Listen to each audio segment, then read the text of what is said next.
But like you take a look at Nixon, you go back to Nixon. When I was in high school, we had a sociology teacher, and we had two of them. I think both of them were sleeping with their students because I really don't know, but this was high school. One girl I knew, uh, I didn't know her that well. I worked with her, and she she had graduated like either a year before me or a year after me. She was hot as shit.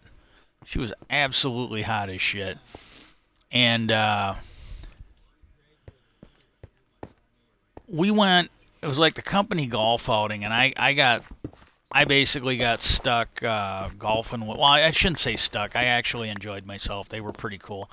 But I ended up golfing with her and uh, oh, he was. I think he was the guy who ran the company. It was his daughter. I ended up getting partnered up with them for the golf outing. I think it was just the three of us. And I I'm gonna speculate. Now, this is long before I worked for General Motors, so don't think don't think it was there. It was somewhere else that we're not gonna talk about.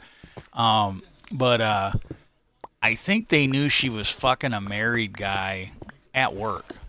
I mean, I don't mean that he was a married guy at work. I mean they were fucking at work, and it was a married guy because he for some reason he had to move his office over to our building, which was across the street. And about a week after he got it, which basically it kicked my boss, and he really shouldn't have had it either. But he set himself up in this really nice office over in that building. Well, he got kicked out of there, and I think it had been the old break room.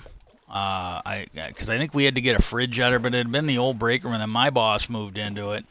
And I don't think they wanted him to get a fucking ego, and so they kicked him out because his office had been downstairs, and he wanted his office upstairs, and he wanted the break room upstairs, which that necessarily wasn't a bad idea because then that way nobody had to go upstairs to use the break room. They could just you could just go over there quick. They didn't have to go wandering around upstairs or anything like that, and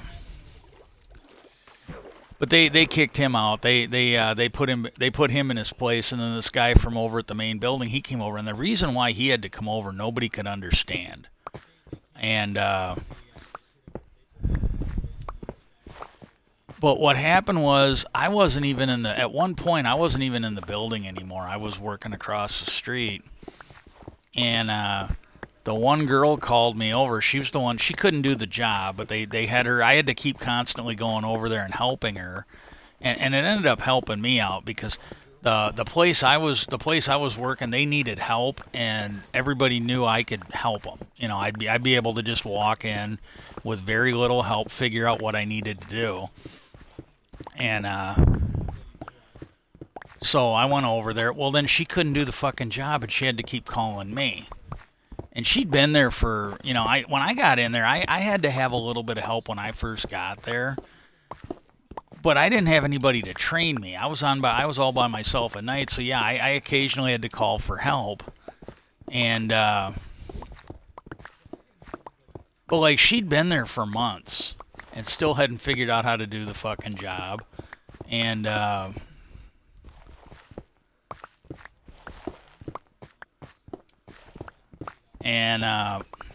what happened was she was always calling me to come over and tell her how to fix stuff because she didn't know how to do it. Well, they started putting me on like day shift hours, split shift, and shit like that. Well, I didn't have authority, and I never got burnt by it, but I really didn't have the authority to do overtime. And there were times I didn't want it. Like when they had me working a split shift, I was getting out of there like 5, 6 o'clock, and I was dating somebody at the time, so it was actually kind of nice. It was really nice to be able to just fucking bail and go have a life at night. And she'd call me over, and then I'd basically have to stay there for 2, 3 hours. I wouldn't get out until like 8, 9 o'clock. Well, there were a few times where I actually had plans. Like we had reservations or whatever, and she was coming into town, and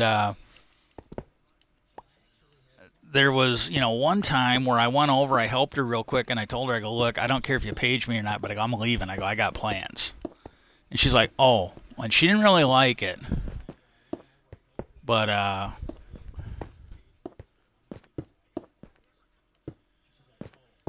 and so she didn't say too much. And then the next time she did it, it was like a Friday. And again, I don't even remember what we were doing, but we had fucking plans.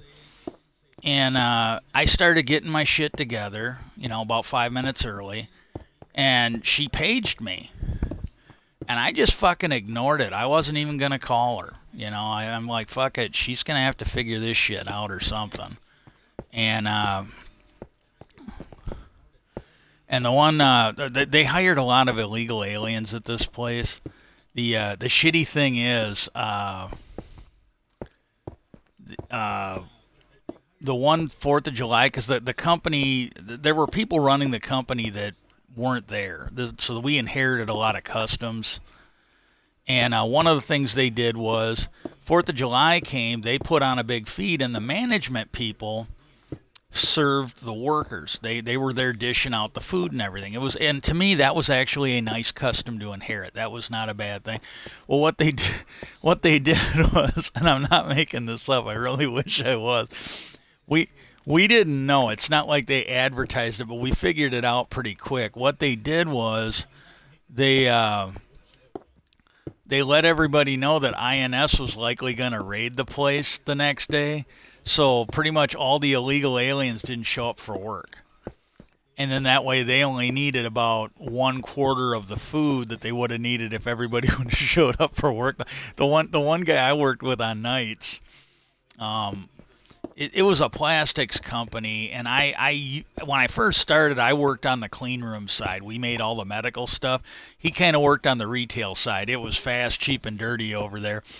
And I guess this was years before I came in, but he came into work the one night, and everybody on day shift was fucking laughing. They go, "What are you gonna do tonight?" And he goes, "I'm gonna get my crew and I'm gonna run my machines." And they're laughing. They go, "Okay."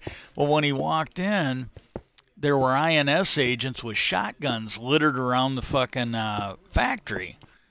And he realized that pretty much everybody that worked on his shift had been arrested and were getting deported by INS. He was telling, I go, "Are you fucking kidding me?" He's like, "No." So yeah, they used it to their advantage. They told them all that they were going to, INS was probably going to raid them the next day. So these people never came in. And it saved, and I'm thinking that's a shitty fucking thing to do. That is just a shitty fucking thing to do. But that was fucking horrible, man. And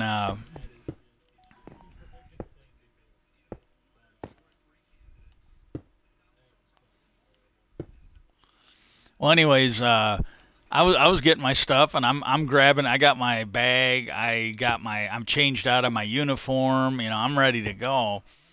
And she goes,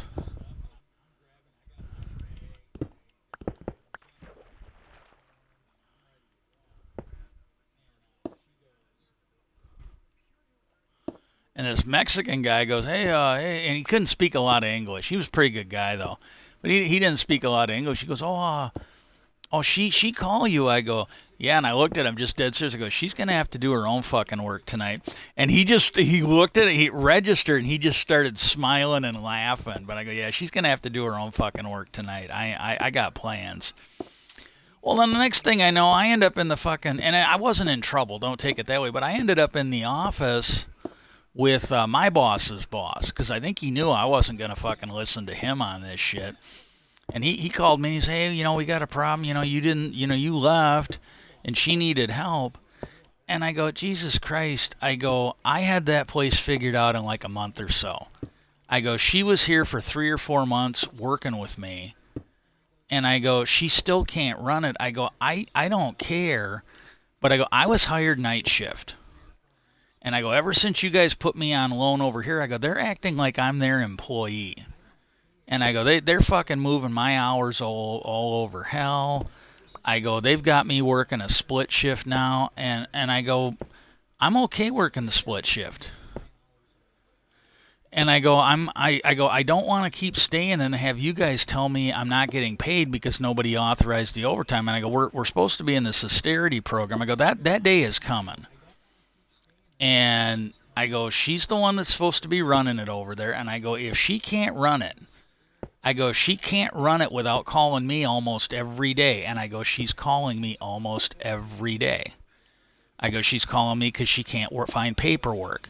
She's calling me because of this. She's calling me because of that. And I go, I'm not over there at all unless she calls me. I go, if she can't find paperwork, I go, I don't know wonder why she thinks I'm supposed to be able to find that paperwork. And he goes, I wasn't aware of that. I go, yeah. And I go, I don't really care. I go, now if you want to tell the people I'm assisting right now that I'm a night shift person, they cannot fuck with my hours. They got to fuck with their own people's hours. I go, that's one thing. But I go, they've got me working a split shift. And I told him, I go, I really don't mind it. I go, I'm dating somebody. This, gives me evenings to fucking spend with her. I go, I'm absolutely okay with this.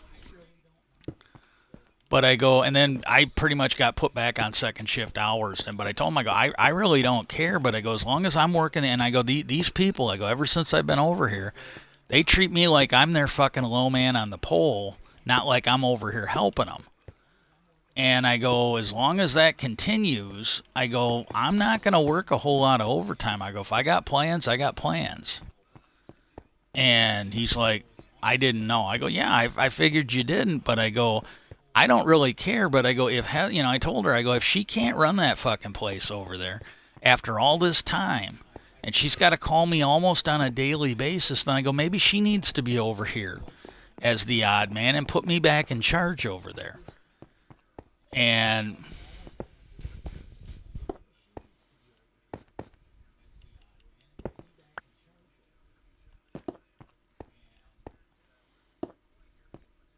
that guy that I was working for, if I had known he was, and they knew this too. God, I can't remember what his boss's name. He fucking knew it because he's the one who interviewed me. And then when I got down there, I gave up it was temporary, but I gave up a better paying job for a permanent job.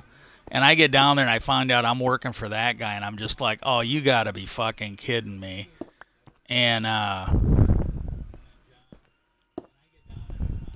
because like when I got hired in, I was getting my interview. That guy basically told me that, well, yeah, we listened to the radio and all this. And then there was one day where I got hauled into my boss's office, and he's bitching about a radio I brought in. And I go, I'm going to talk to your boss. But I go, when I got hired in, I go, when I got interviewed, I go, it was one of the selling points he pitched was that we got to listen to the radio here. And I go, now you're hauling me into the office because of this fucking bullshit. And he goes, what? And I go, yeah. I go, when your boss interviewed me, because I go, they knew I wouldn't come and take the job if I was working for you. I go, and now you're looking where you want to. I go, you're doing just what you did back when we worked at this other place. I go, you want to harass everybody thinking you're cool. And I go, I'm going to have a little talk with him because I go, I was told we could listen to the fucking radio. And he got kind of quiet. And I go, don't worry. I go, I will let everybody know at our old employer that you're down here so none of them are dumb enough to fucking come here again. He kind of backed off a little bit.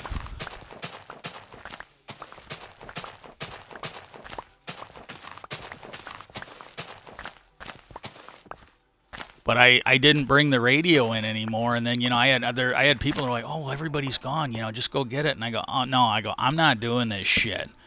I go, now, if his boss gives me the go-ahead, that's fine. But I go, I'm not playing this game where I got to fucking sneak around to do shit. I go, it's either wrong or it's right. And I go, I'm not doing it. But I told him, I go, that one guy, I go, that guy's a fucking narc. I go, I would not tell him anything you want anybody else to know because, or I wouldn't tell him anything you want kept secret because I go, he will fucking go and just fucking blab, blab, blab. Because he was the one who found the cabinet where I put the radio in. He was a fucking mouth-breathing, stupid son of a bitch.